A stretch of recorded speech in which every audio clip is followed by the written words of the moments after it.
One time we used to work at 2 Broadway in the 70s, and one guy, he say, I want the guy to speak Italian.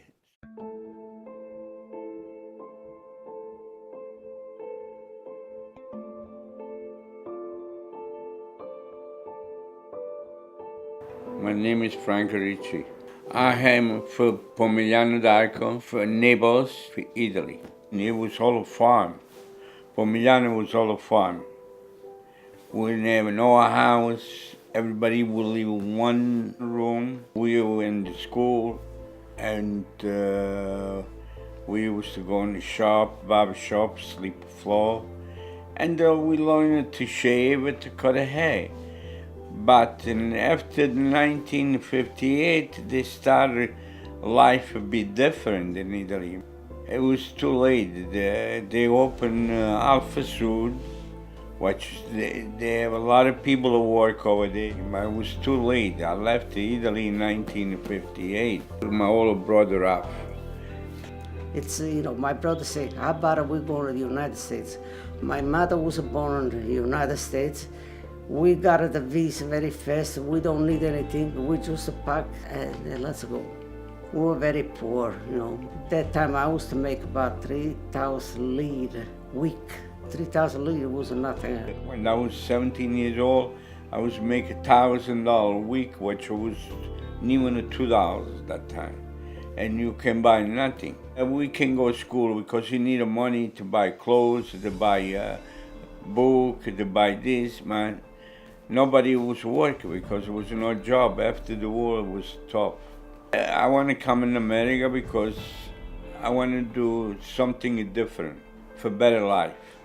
The boat landed December 8, 1958, 10 days on a boat. The ocean was very bad, Some day we have a fun, some day it was very bad, we were very sad. Yeah, somebody come pick it up. We don't know this is a man, but he was a very nice person. He come pick her up, he take her home, and then he find us a job. He help us a lot. He help a lot. I learned the English to read the paper, to listen to TV. It was a friend of, Paisan. He say, you want to learn to speak English first? Try to watch baseball. And he throws this one deep to right, going, it's a home run. The Mets win. I started working in a barber shop in eastern New York, in Brooklyn. And then after 1 year and a half, the barber shop was mine because the owner, he passed away. And everybody said, take it to the barber shop, take it to the barber shop. And that's what I did. I have a barber shop since 1961 to 68. Then I opened another shop in Long Island, Franklin Square. Long Island, I know they're good. I was married, I have a kid, I have 2 kids, and I was making no money. He always worked hard. He would go to work on weekends and Saturdays. Not only just the 5 days, he always found a job, no matter what. If he lost one, he had another one ready. He never stayed home. Yeah, he worked 6 days a week, and he worked long hours. And he didn't get home until 7 to 8:30, depend, how traffic was. It was hard, but we managed it, thank God. And he did everything that he could for all of us. As a matter of fact, your father knows and everybody else, so. My father would work Monday to Friday in Manhattan in the business district and would work for his friends in Brooklyn on Saturday. So he worked 6 days a week my entire life. My father is a very hard worker, very determined. Got up very early in the morning to go to work. He worked in the city.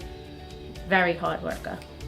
He definitely worked every day till, he didn't come home till 7 p.m. at night, and he was gone before I woke up. He made time for us when he was home. So we never felt like we were lacking a father. On Saturday nights, he'd come home, he'd take us out to dinner, and Sunday was family day, every Sunday. He tried his best to be there for us. Definitely remember him at like my elementary school graduation and stuff like that. But yeah, he would come and then go back to work. I remember playing softball as a kid or baseball and seeing him on the fence of the outfield watching. I've seen him make so many sacrifices, particularly to take care of my mother with her health problems. I was a shock for me. But one day she went on a doctor, the doctor after the test to say, you got a cancer. I was to do everything to make my wife feel better. And we try. It was very difficult on my father dealing with my mother being sick. I mean, her sickness went back to when my sister was born. You know, when my mother was sick, he would have to work. He had a business. He owned the business. He had to be there. He wanted to be called. You know, he was always in touch with us, but he was always worried about her. Yes, it definitely put a toll on him. I needed to go to the doctor often with the chemo and everything, so it was a lot of work for him and for me. So we did it. But like I say, we still managed, thank God. She started to feel better, and the doctor say, my darling, he say, you okay. You'll be very, very good. And then after 13 years, she started not to feel good again. And she had cancer again. And we find again. Now she's sick again. We're gonna go through again.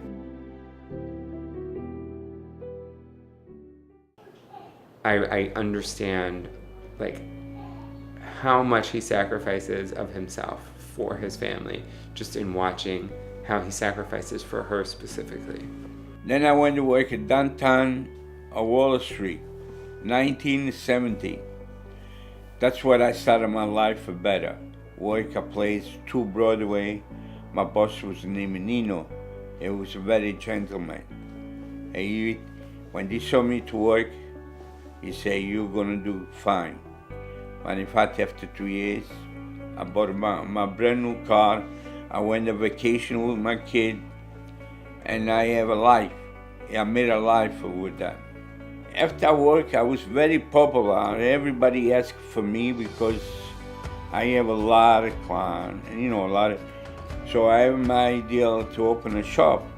I find this place, 99 Maiden Lane, on the 2nd floor, and I bought the shop for that time $10,000.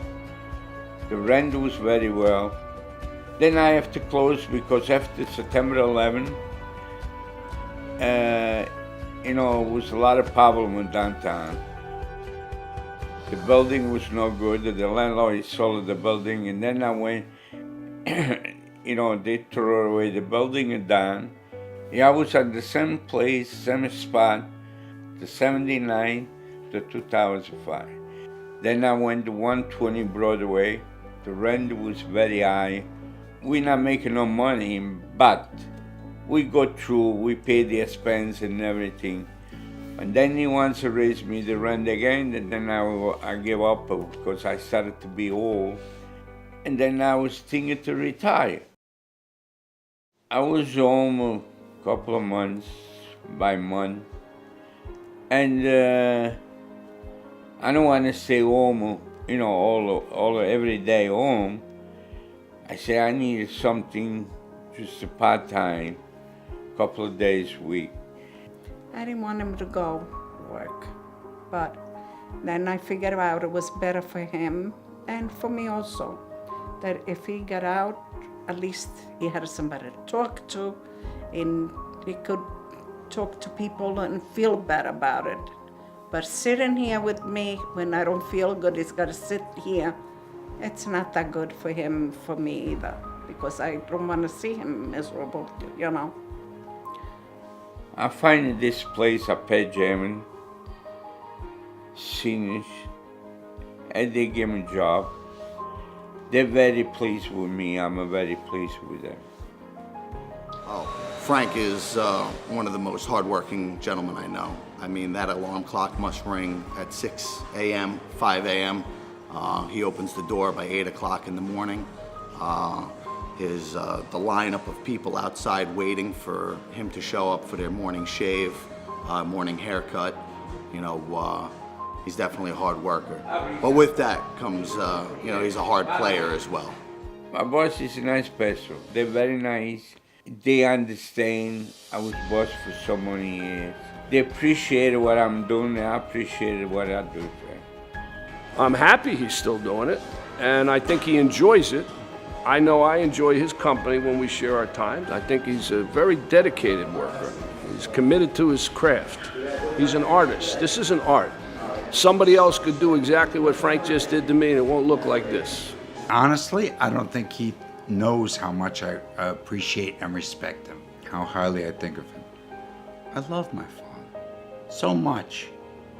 I love my dad. I love him so much. I love my dad. This is right here. This is the secret sauce. Thank you This very is, much. he cuts my hair and I shake his hand and everybody's happy. Thank you, Tommy. Peace. Peace.